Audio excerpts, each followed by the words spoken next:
And so internal work and emotional processing, they're very, very intimately connected, right? They go hand in hand because they give us that stability because it's about getting our perspectives stable in light of our emotions, right? That are usually pushing us in a healthy direction.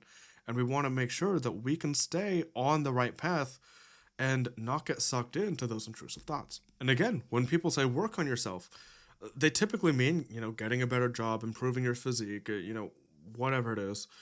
These are the external things that don't actually help us in our lived experience, right? These things are largely neglected. Like people neglect emotional processing. For example, the manosphere people, they call it pussy shit or beta behavior.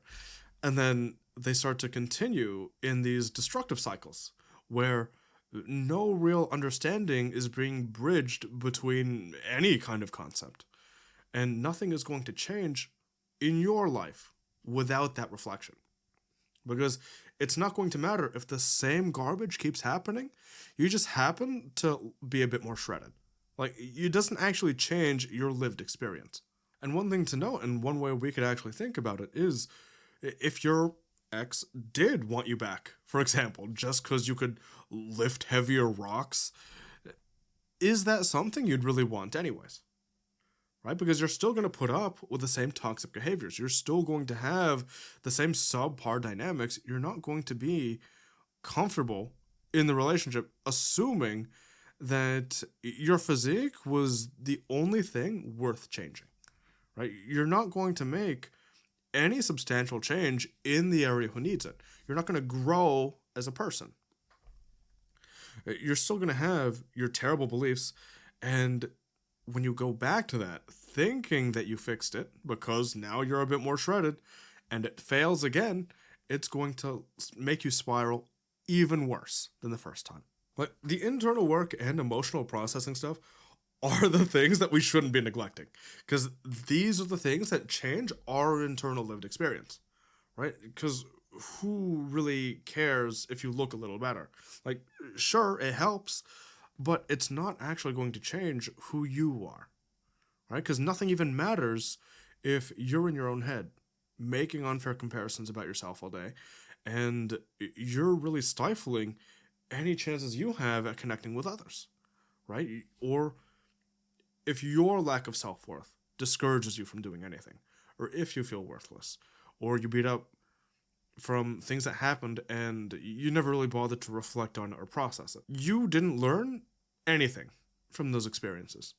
And so if you think having more money or getting a bit more shredded is going to change everything in your life, you'll only ever end up feeling worse. And you may even find yourselves taking on unhealthy coping mechanisms, right? And that's when we find ourselves in level one happiness, and we know how that spiral ends. We know that when bad things happen, there are times when we're caught up in emotion, though, and we have a hard time thinking objectively or critically, and this is completely understandable. And that's where internalizing healthy perspectives, and not just hearing them, comes into play. Because then we're able to call out poor mindsets and intrusive thoughts when they come to us. And I'm talking things like how we can't control others, or how we can't know the full scope of what other people are going through or what they're thinking at any given time. Realizing this can really temper our own assumptions about other people and ourselves because then we learn to just chill out for a little bit, right? Reflecting on if one of our limiting beliefs that we brought with us from childhood still applies to us is fundamentally life changing, right? Because this is a lens through which we see the world, right? So, how can we take a more forensic approach to the things that actually impact our worldviews? In episode 0, we talked about the manosphere content a little bit, and we had some questions and some really good ones about how we can see if these things are actually worth holding to be true in any scenario. And so it goes like, does this actually reflect reality? Like, does my lived experience actually support these claims? And so we got to remember that they show us one particular side of women, for example. And so the example we gave in episode 0 was that they talked a lot with people like Miami strippers or OnlyFans whores, or, you know, whoever, Costco deli section woman that they found off the street in Florida. This really skews our perception of things because that's all they show.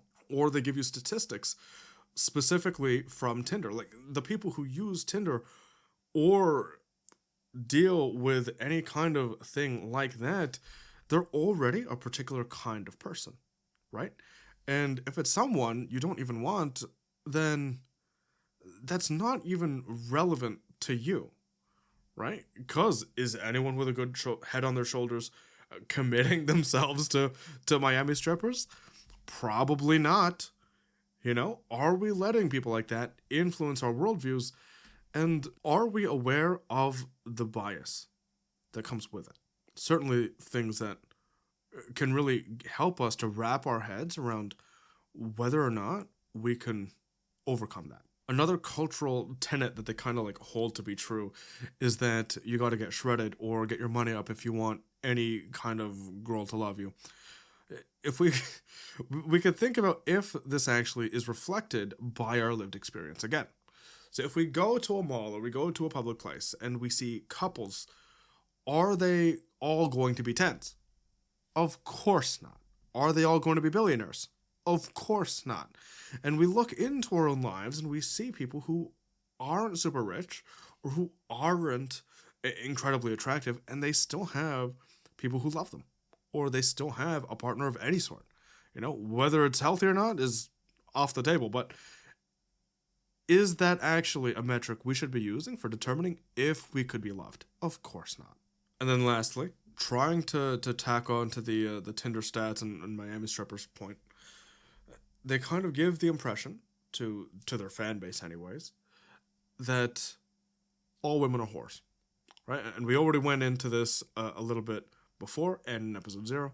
When we can apply these generalizations to ourselves, we start to see how things fall apart, right? Like, are all guys into feet or senior citizens, right? Of course not. But then we can also say the same about, all girls want money or shredded people, right? There are people into a variety of different things, right? Even among your own friend group, chances are, even with people you actually vibe with, you're going to have diversity in how you guys are approaching life, what you actually want in a partner, and what your actual preferences are, even aesthetically, right? Because people are different. It's a difficult thing to wrap your head around because we're so bombarded with the same, really, a narrative. And then once we see things for what they are, and we're able to get these counter views that are healthier and more reflective of reality, we start to catch these things a little better. And then we start to find that our minds start defaulting to these better perspectives. And that internalizing happens when we avail ourselves to new lines of thinking. Right? And after repeated exposure, that's why I said it takes time, then it actually starts to manifest in our lived experience. Right? That's when our new beliefs start to really kick in. Because then we start to think about things differently. Right? And over time, it comes more naturally.